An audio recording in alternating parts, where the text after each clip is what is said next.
Online விற்பனை இல்ல, online விற்பனை இல்ல.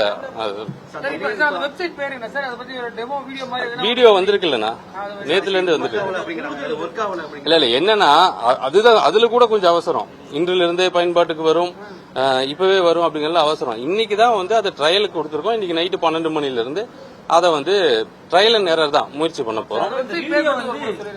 வெப்சைட் பேர்லாம் பாக்கணும்னா அது அன்அபிஷா, அது வந்து எங்களுடைய எம்ப்ளாயிஸ்க்கு ட்ரைனிங் கொடுக்கறதுக்காக கொடுத்த வீடியோவை ஏதோ ஒரு வகையில எடுத்து அந்த வீடியோவை ஸ்ப்ரெட் பண்ணிருக்காங்க. அதை நீங்க மக்களுக்கு வந்து ஒரு தெளிவான வீடியோ கொடுத்துட்டாலும் நல்லதானே, மக்கள் எல்லாமே வந்து ஈஸியா தெரிஞ்சுக்கணும். இதான் அந்த வீடியோ.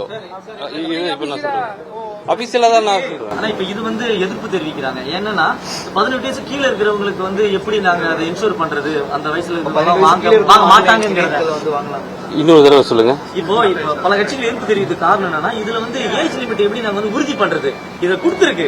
நாங்க வந்து 21 வயசுக்கு உள்ள இருக்கிறவங்க கடைக்கு போனா மதுபானம் கொடுக்க கூடாதுங்கிறது விதி. அப்படி வந்தா எங்கேயுமே மதுபானம் கொடுக்க கூடாதுங்கிறது நாங்களும் கடை ஆன்லைன்ல தான் கொடுக்கவே இல்லையே. நீங்க ஆன்லைன்ல பே பண்ணிட்டு கடைக்கு போனா தானே உங்களுக்கு அந்த ப்ராடக்ட் கொடுப்பாங்க.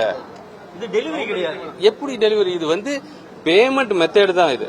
இதை நம்ம வந்து அங்க கடைக்கிட்ட போய் நீங்க லிக்கர் வாங்குறதுக்கு பேமெண்ட் மெத்தேடு தானே தவிர, நீங்க வந்து இதை வந்து ஆன்லைன்ல மதுபானங்கள் விற்கிற முயற்சியா அப்படிங்கறதுலாம் சில விஷயங்கள் முழுசா தெரிஞ்சுக்கிட்டு புரிஞ்சிட்டு அதுக்கான கருத்துக்கள் வந்தா சந்தோஷம். இதுல இன்னொரு விஷயம் என்னன்னா, அது உண்மைதான். என்னன்னா சில கடைகள்ல சில ஆலைகள்ல இருந்து வரக்கூடிய அந்த ப்ராடக்ட் மட்டும்தான் சேல் பண்றாங்க.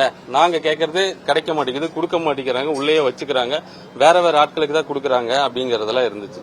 இது ரொம்ப வெளிப்படைத்தன்மையா, டிரான்ஸ்பரன்சி. இதுல எந்த கடையில எந்த மதுபானங்கள் இருக்குங்கிறது இது மூலமா நம்ம தெரிஞ்சுக்கலாம்.